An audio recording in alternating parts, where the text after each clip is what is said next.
दृष्टि आईएएस के audio article programme में एक बार फिर से आपका स्वागत है। मेरा नाम है सपना कुशवाहा। आज का हमारा आर्टिकल भारतीय संस्कृति की समृद्ध विरासत पर आधारित है। इसमें टीम दृष्टि के इनपुट्स भी शामिल हैं। यह ऑडियो आर्टिकल सामान्य अध्ययन प्रश्न पत्र 1 के भारतीय विरासत एवं संस्कृति खंड से जुड़ा है। तो आइए लेख की शुरुआत करते हैं।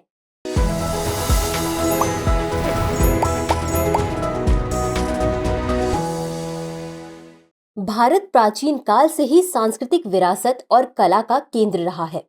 बात कला से संबंधित किसी भी विधा की हो, भारतीय संस्कृति ने हर विधा में अपना अमूल्य योगदान दिया है। कला के मूर्त और अमूर्त दोनों ही रूपों के विविध प्रकार हमें भारतीय संस्कृति में देखने को मिलते हैं। दक्षिण भारत के भव्य मंदिर हो या उत्तर भारत के किले, ताजमहल सा अजूबा हो या अजंता एलोरा की जीवंत मूर्ति कला, स्थापत्य कला में तो भारतीय संस्कृति का विशिष्ट योगदान है। इसी तरह यहाँ की मधुबनी पेंटिंग से लेकर कांजीवरम सिल्क तक सब कुछ अपने आप में अनूठा है। ये सांस्कृतिक विरासत भारत को टूरिस्ट हब या पर्यटन केंद्र बनाने में पूरी तरह से सक्षम है। लेकिन फिर भी अभी भारतीय पर्यटन बाजार उतनी उन्नत अवस्था में नहीं है जितना इसे होना चाहिए था। ग्लोबल टूरिज्म इंडस्ट्री के आंकड़ों के अनुसार वर्ष 2024 में भारत को यात्रा और पर्यटन बाजार से 23.72 बिलियन अमेरिकी डॉलर का राजस्व प्राप्त होने की उम्मीद है, जबकि जर्मनी में टूरिज्म इंडस्ट्री से 67.57 बिलियन अमेरिकी डॉलर और चीन में 184.50 बिलियन अमेरिकी डॉलर का राजस्व लाभ होने की उम्मीद है। ऐसे में सवाल उठता है कि भारत में सांस्कृतिक विरासत की बहुलता होने के बावजूद क्या हम इसका अंतर्राष्ट्रीय स्तर पर उचित प्रचार कर पाए हैं? साथ ही क्या भारत अपनी समृद्ध सांस्कृतिक विरासत को पर्यटन के क्षेत्र में लाने में पीछे तो नहीं रह गया है? तेजी से बढ़ते औद्योगिकीकरण और सरकार की अनदेखी के चलते ये सवाल मन में कौंधना लाजमी है कि सरकार भारतीय सांस्कृतिक विरासत को संरक्षित करने में कहीं चूक तो नहीं रही है। लेकिन इन सब से पहले यह जानना जरूरी है कि सांस्कृतिक विरासत क्या है। आइए इस आर्टिकल के जरिए इन्हीं सब सवालों के जवाब खोजने की कोशिश करते हैं। क्या है सांस्कृतिक विरासत? सांस्कृतिक विरासत एक ऐतिहासिक प्रक्रिया है। हम अपने पूर्वजों से कुछ सीखते हैं और उन्होंने अपने पूर्वजों से कुछ सीखकर उसमें नए विचार, नए भावनाएं जोड़ी होंगी और इसी प्रकार कुछ अनावश्यक चीजों को छोड़ा भी होगा। इस तरह कुछ नए विचारों और नवाचार के साथ संस्कृति एक पीढ़ी से दूसरी पीढ़ी में हस्तांतरित होती रहती है। जो संस्कृति हम अपने पूर्वजों से प्राप्त करते हैं उसे सांस्कृतिक विरासत कहते हैं। यह विरासत कई स्तरों पर हो सकती है, जैसे मानवता ने संपूर्ण रूप में जिस संस्कृति को विरासत के रूप में अपनाया उसे मानवता की विरासत कहते हैं। एक राष्ट्र भी संस्कृति को विरासत के रूप में प्राप्त करता है, जिसे राष्ट्रीय सांस्कृतिक विरासत कहते हैं। सांस्कृतिक विरासत में वे सभी पक्ष या मूल्य सम्मिलित होते हैं जो मनुष्य को पीढ़ी दर पीढ़ी अपने पूर्वजों से प्राप्त हुए हैं। ये मूल्य पोषित, संरक्षित और सुरक्षित रखे जाते हैं ताकि अगली पीढ़ी को सौंपे जा सके। ताजमहल, दिलवाड़ा का जैन मंदिर, निजामुद्दीन औलिया की दरगाह, अमृतसर का स्वर्ण मंदिर, ये सब स्थापत्य सांस्कृतिक विरासत के कुछ उदाहरण हैं। वास्तु संबंधित इन रचनाओं, इमारतों, शिल्प कृतियों के अलावा बौद्धिक उपलब्धियां, दर्शन, ज्ञान के ग्रंथ, वैज्ञानिक आविष्कार और खोज भी विरासत का ही हिस्सा हैं। जैसे योग दर्शन भारत की प्रगाढ़ सांस्कृतिक विरासत का एक हिस्सा है। असल में संस्कृति परिवर्तनशील होती है, जबकि विरासत परिवर्तनशील नहीं है। इसे ऐसे समझा जा सकता है कि हम सभी संस्कृति या निश्चित समूह से संबंध रखते हुए भी दूसरे समुदाय या संस्कृति से सांस्कृतिक गुणों को ले सकते हैं, लेकिन हमारा जुड़ाव भारतीय सांस्कृतिक विरासत के साथ नहीं बदलता। हमारी सांस्कृतिक विरासत हमें भारतीय साहित्य और धर्म ग्रंथ जैसे वेद, उपनिषद द्वारा आपस में जोड़ने का काम करती है। दूसरे शब्दों में कहें तो यह संस्कृति ही है जो बहुत से संगठनों और संरचनाओं को उत्पन्न करती है, जिससे समाज में विविधता आती है और यह विविधता ही भारतीय संस्कृति और विरासत की पहचान है। लेकिन सांस्कृतिक विरासत के अर्थ को समझने के लिए हमें इसके प्रकारों पर भी एक नजर डालनी होगी। तो आइए जानते हैं सांस्कृतिक विरासत के प्रकार और विरासत चक्र। सांस्कृतिक विरासत को मुख्य रूप से 3 भागों में बांटकर देखा जा सकता है। पहला, बिल्ट हेरिटेज जैसे इमारतें, स्थापत्य कला आदि। दूसरा, नेचुरल एनवायरनमेंट जैसे ग्रामीण लैंडस्केप शोरलाइन्स आदि।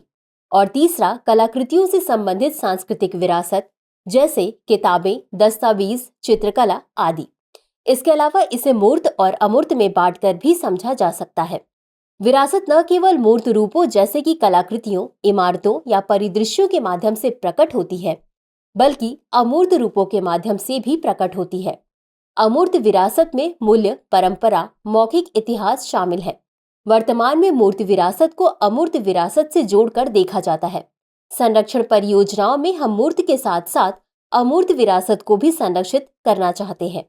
साइमन थर्ले ने वर्ष 2005 में विरासत चक्र को समझाते हुए ये बताया कि कैसे इसके द्वारा हम अपने बीते हुए अतीत को अपने भविष्य के लिए उपयोगी बना सकते हैं।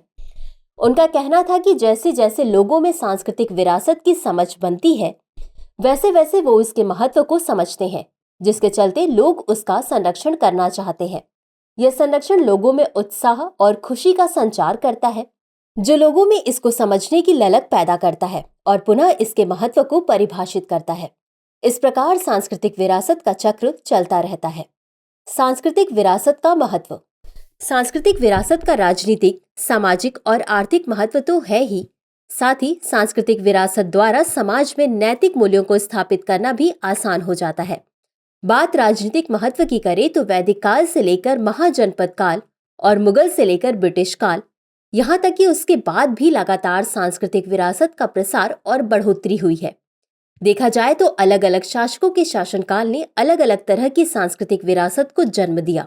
जैसे किसी काल में वास्तुकला का विकास हुआ तो किसी में लिपि और भाषा का।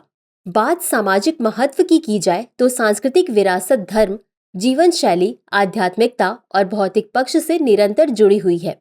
यह हमें जीवन का अर्थ, जीवन जीने का तरीका सिखाती है। वहीं अगर आर्थिक लाभ की बात की जाए, सांस्कृतिक विरासत द्वारा इतिहास और नवाचार को आधार बनाकर टूरिज्म इंडस्ट्री में बूम लाया जा सकता है। इससे व्यापक स्तर पर रोजगार सृजन, पर्यटन, हस्तशिल्प और कुटीर उद्योग को बढ़ाया जा सकता है, जो देश की आर्थिक समृद्धि को बढ़ाने में एक बड़ा स्रोत बन सकता है। जहां पर्यटन उद्योग के बढ़ने से विदेशी मुद्रा भंडार में वृद्धि होगी, वहीं दूसरी तरफ देशी पर्यटकों के माध्यम से एकीकरण की अवधारणा को भी बल मिलेगा। लेकिन सवाल यह है कि सांस्कृतिक विरासत और भारतीय पर्यटन में क्या संबंध है। टूरिज्म इंडस्ट्री के इतिहास पर नजर डालें तो सांस्कृतिक विरासत ने भारत के सेवा क्षेत्र और आर्थिक विकास के पहियों को बढ़ाने में योगदान तो दिया है, लेकिन इसमें ठोस रणनीति का अभाव शुरुआत से ही देखने को मिला है। जहां एक ओर सिंगापुर जैसे देश किसी मजबूत सांस्कृतिक पहचान के बिना भी अपने देश की अर्थव्यवस्था की धुरी पर्यटन को बनाकर तेजी से आगे बढ़ गए, वहीं तमाम तरह की विरासत और संस्कृति को सहेजे भारत उसका उस स्तर तक लाभ उठाने में तो दूर खड़ा दिखाई देता है। इसके अलावा जो सांस्कृतिक विरासत संबंधित पर्यटन स्थल सूचीबद्ध हैं, उनका संरक्षण, मरम्मत, अंतर्राष्ट्रीय स्तर पर पहचान संबंधित सभी पहलू एक अलग ही कहानी कहते हैं। जहां एक और भूटान बौद्ध धर्म से संबंधित पर्यटन को अंतर्राष्ट्रीय स्तर पर बढ़ावा देने में कामयाब हुआ, वहीं बौद्ध धर्म की शुरुआत करने वाला देश भारत इस क्षेत्र में न तो अपनी विशिष्ट पहचान बना पाया और न ही इसके लिए कोई तेजी से प्रसार करता दिखाई देता है। जबकि भारत आध्यात्मिकता का गढ़ है और इस लिहाज से भारत दुनिया भर के पर्यटकों को आसानी से आकर्षित कर सकता है। गौर से देखा जाए तो भारत में किसी प्रकार के पर्यटन स्थलों की कमी नहीं है। कमी है तो केवल ठोस रणनीति और सही दिशा में प्रयास करने की। आइए देखते हैं सरकार ने पर्यटन उद्योग को बढ़ावा देने के लिए क्या कदम उठाए हैं। सबसे पहले हमें समझना होगा कि सांस्कृतिक विरासत के लिए हमें हर बार नई शुरुआत नहीं करनी पड़ती, बल्कि हम पूर्व पीढ़ी के द्वारा किए गए काम को उपयोग में लाने तथा उस पर आगे और निर्माण करने में सक्षम होते रहे हैं। जैसे आज हमें किसी नई लिपि की खोज नहीं करनी है, ये सभी हमें विरासत में मिली है, लेकिन इसमें कुछ जोड़कर आने वाली पीढ़ी के लिए इसको समृद्ध बनाने का काम हम कर सकते हैं। लेकिन देखा जाए तो ताजमहल का प्रदूषण से प्रभावित होना, संरक्षण और देखरेख के अभाव में बहुत सारी सांस्कृतिक इमारतों के अस्तित्व पर संकट, धीरे धीरे विलुप्त होती कला और संस्कृति इस बात का सूचक है कि हमने इसे सहेज कर रखने का ठीक से प्रयास नहीं किया। हालांकि भारत सरकार इन सांस्कृतिक विरासतों को सहेजने के लिए बीते कुछ वर्षों में सक्रियता से काम कर रही है। सरकार ने भारत के सॉफ्ट पावर को बढ़ाने के लिए 17 आइकॉनिक टूरिस्ट साइट्स नामक पहल की शुरुआत की है, जिसमें इस क्षेत्र में निजी निवेश पर जोर दिए जाने की बात कही जा रही है। इस पहल के तहत विकास के लिए बनाए गए स्मारक भारतीय पुरातत्व सर्वेक्षण यानी ASI और राज्य पुरातत्व विभाग के अधिकार क्षेत्र में आते हैं। केंद्रीय पर्यटन मंत्रालय ASI और राज्य सरकार के सहयोग से इन स्मारकों में हस्तक्षेप करेगा और सभी विकास योजनाओं तक सार्वभौमिक पहुंच, स्मारकों की सफाई, हरित प्रौद्योगिकी का उपयोग और पर्यटकों के लिए सुरक्षा बढ़ाने के लिए कार्य करेगा। इसी क्रम में अगर देखा जाए तो धरोहर गोद लो अपनी धरोहर अपनी पहचान योजना को 27 सितंबर 2017 को लॉन्च किया गया, लेकिन इसके परिणाम इसकी धीमी गति को बताते हैं। इसके अंतर्गत लाल किले को डालमिया समूह, जबकि कुतुब मीनार और अजंता की गुफाओं को यात्रा ऑनलाइन द्वारा गोद लिया गया। इसके अलावा केंद्र सरकार ने heritage city development and augmentation योजना यानी हृदय, प्रसाद और स्वदेश दर्शन जैसी योजना की शुरुआत की। स्वदेश दर्शन योजना के तहत सरकार ने अब तक 15 सर्किटों का चुनाव किया है। हिमालयन सर्किट, पूर्वोत्तर circuit, tribal circuit, Buddhist circuit, Ramayana circuit, eco circuit, Sufi circuit और आध्यात्मिक सर्किट स्वदेश दर्शन योजना के तहत चुने गए प्रमुख सर्किट हैं। ऐसे में देखते हैं कि आगे की राह क्या हो। किसी भी समस्या से निपटने के लिए उस समस्या की प्रकृति और प्रकार को सबसे पहले समझा जाना आवश्यक है। सांस्कृतिक विरासत संबंधी समस्या से निपटने के लिए मुख्य रूप से 3 स्तर पर काम करने की आवश्यकता है।